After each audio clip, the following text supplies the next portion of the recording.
Hey everyone, it's Alexa with Grace and Cherish, and today we are talking about the questions you need to consider when you are going to start designing a room or a whole home or a coffee shop, whatever it is that you're working on.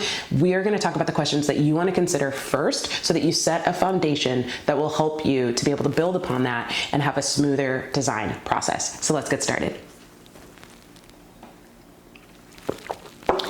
Okay, so I really love this part because to me, this is the part where we are formed. Now, Grace and Cherish, we focus on interior design through the lens of hospitality and spiritual formation, which just simply means we believe that every home can shout to the glory of God. And so when we're designing, we want to do so with the Lord and in a way that says, how do you want to speak into this? And also, we look at homes as something that is always meant to be shared. I believe that our homes are meant to be shared with others. And so therefore, the hospitality piece is really important too. So that's going to come up later as we talk about all of the different questions. But I want you to know that's a perspective I'm coming with. If you don't share that perspective, this content is still helpful for you, but just know that that's where I'm coming from. I like to be upfront, like to make it clear. So the first thing that you want to think about is intentionality. The reality is that good design always starts with clear intentions. Why are you doing what you're doing in the space? What is the purpose of the room? Who is it for? Those are two things that you need to think about because function is ultimately where you want to start, right? You might have heard the saying form follows function. Function is where you need to begin so that you're making sure that one, you're being a good steward of your room because you're using it and you're being thoughtful about how you're going to use it, right? Because we want to use all of our spaces and we want to know how we're using all of our spaces. And then once we have that, we're better able to design around it because how you design a playroom versus how you design a kitchen versus how you design an office are all going to be a bit different, okay? So you want to consider, how is this room going to be used? I heard Joanna Gaines in a masterclass one time. She talked about how she would ask her clients the question, imagine your best day. What would be happening in this space? And I thought that was a really great question. You have the function question of how is this space going to be used? Maybe there's multiple uses, etc. But also continuing to keep in mind, what are you imagining actually happening in this space on a great day? And I love that because I think that we can often miss that important piece that we're doing all the work we do in our homes, not just so that we have something pretty, but we love that is good, but because we actually live in it. And that there is so much life and action happening. So I thought that was a really good question. So you want to think, how will I use this room? Who is going to use this room? And that's an important question too, because we have so many different people and different abilities and different things that need to be using spaces. And you can be talking kids and someone who's elderly. You can talk about someone who might be using a wheelchair. What does that look like? How does that access to that space look like? You know, these are just, again, all things that you want to think about. I even have to think about my husband's 6'3" and I'm 5'4". And so even in rooms and the openings, like this one behind me actually is like kind of hard for him. You know, he's really tall and I had to make sure that the opening was just high enough to make sure he could walk through there, or the pendant height. You know, these are all things that you want to consider. Who's going to use the room? Okay, so how will you use the room? Who's going to use the room? Now for the next thing, I want you to consider 3 to 5 words that describe the environment you're trying to create in your space. As I mentioned before, you can have a playroom, you could have an office, you could have a kitchen, and all 3 of those spaces could have different words to describe what you're hoping. A playroom, you might be focusing more on the playfulness and the creativity. In an office, you might also want creativity, but it might be more about focus. And so even the colors that you use, the textures that are around you, they would be different, right? And then you have a kitchen or a living room or a bedroom, right? All of these things, even just saying them, you can imagine the different feelings, the different environment that you want to create in that space. Okay, so those are all things that you want to consider as you are creating a space. Is once you set, what is my intention? What is this room for? Who is it for? Taking from Joanna's advice of imagine your best day in that space, what's happening? Now, what's the environment that you want to create? And then I would say for me, that hospitality, spiritual formation piece, that question that you want to have as kind of like undergirding all of this is prayer. It's less of a question and more, well, it is a question in a way because it's prayer, asking God, what do you want in this space? What are you doing? And you might not get this full picture laid out of everything, or maybe you will, you never know, however he decides to respond. But what's important is that in asking the question, it's allowing you to also take the focus off of even just you, but remembering that our homes can also just be used as vessels to, again, shout to the glory of God, to show love to others, whether it's people you live with. I shouldn't say whether, for both the people you live with, if you live with others, and also those you invite in. When we're giving it back to God in prayer, it just recenters, it reorients our heart around, okay, wait, yes, this is about you, even this place that I live in. And so how can I use it to honor you?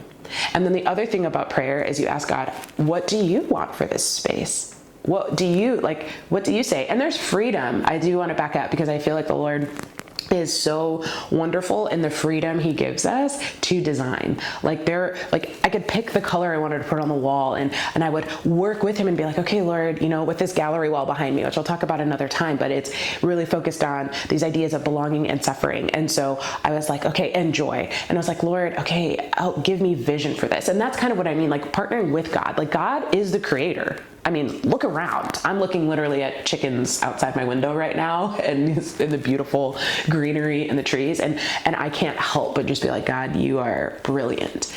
And so when I'm saying asking God, it's like this opportunity to commune with God, to commune with him in the creating. And it doesn't take away the creativity and the joy and the fun of picking and choosing things, but rather it adds to it because you're just like having fun with God, being like, how can we do this? What can we do? And just letting the creativity, it's like, God, how have you made me? How you've put me in this place for this time. You've given me these experiences and these thoughts and these ideas.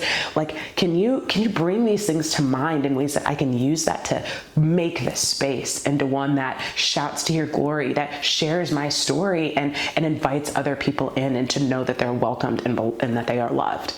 That's what I'm talking about when I'm saying pray. There's so much beauty and opportunity in that. And I feel like we miss it because we don't just simply ask him the question and then go have some fun with the creativity, because he made you to be creative. And just like if you have kids, or even if you don't have your own children, whether adoptive, biological, foster, if you have nieces and nephews, or even just see kids in your neighborhood around you or at church, when you see them delighting in their coloring and drawing and the creations they make outside, making mud pies, like those are things that are beautiful, and we delight in that and seeing their delight. And that's how God is with us too. So I think we miss the beautiful opportunity when we're designing our spaces to be like, let me do this with you, God. Like, what you think, or can you help me with some ideas? Or just, Lord, I pray for creativity. I mean, he delights to do that. And you can see that in scripture too. Well, we'll get to that another time. But anyway, so that side of prayer. But there's another side of prayer that I also want to invite you into. And that is that in your rooms, I've seen people do this on studs. That's what I've done. But writing prayers.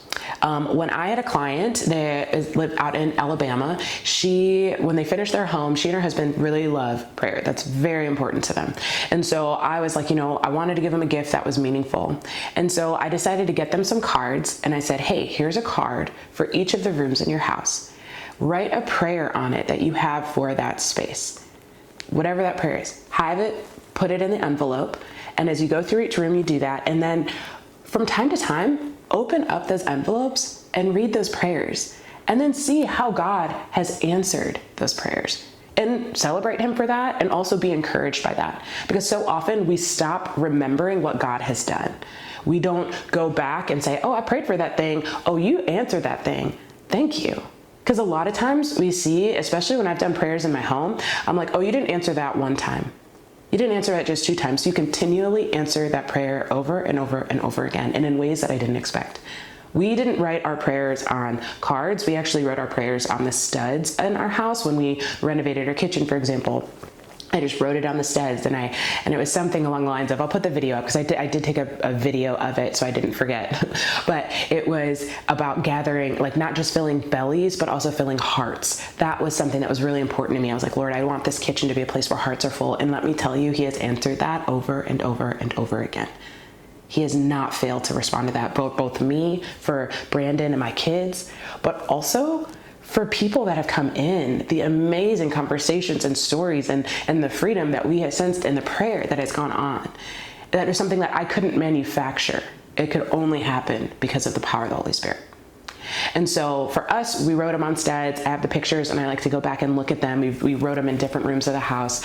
For you, you could write them in a notebook. You could put out your own cards. I actually have cards that I have on my website, and they're free because I wanted to just make something to give people to say, whether you use these cards I have on my website or do something else, I just want you to pray. I want you to pray and sit with God and ask him. Ask him for whatever it is, those dreams, desires in your heart for that space and how it can be used to glorify him, to love others, and to also have you know how loved you are too. I get excited thinking about it because I'm like, no, I know he will show up. When we are willing to say, hey, this is what I have, whether you live in a small 1-bedroom apartment or you live in some big grandiose house, whatever, he can move in all of it. We just have to ask and invite him in. He's not going to force his way, but he will definitely respond to an invitation. And so that's what I invite you to. And if you want those cards, I'll put the description in the comments. Again, it's free. I do ask for your email when I download, mostly for bots. I don't put you on an email list unless you want to be on one, but I would really love it. I don't want anything to stop us from really seeking God in prayer for our homes. So to go back, when it comes to starting a home design project, you want to ask yourself, what is the room for? What's the function? Who is it for? Name 3 to 5 different words to describe the environment you want to have. And then I want you to pray in the ways we talked about. And then if you do those things, it'll help you to get to the next step, which we'll talk about in the next video. Thanks for hanging out with me. I'm so glad to have been with you. I hope that this was helpful. If you have any questions, make sure to put them in the comments, and I'll catch you on the next one.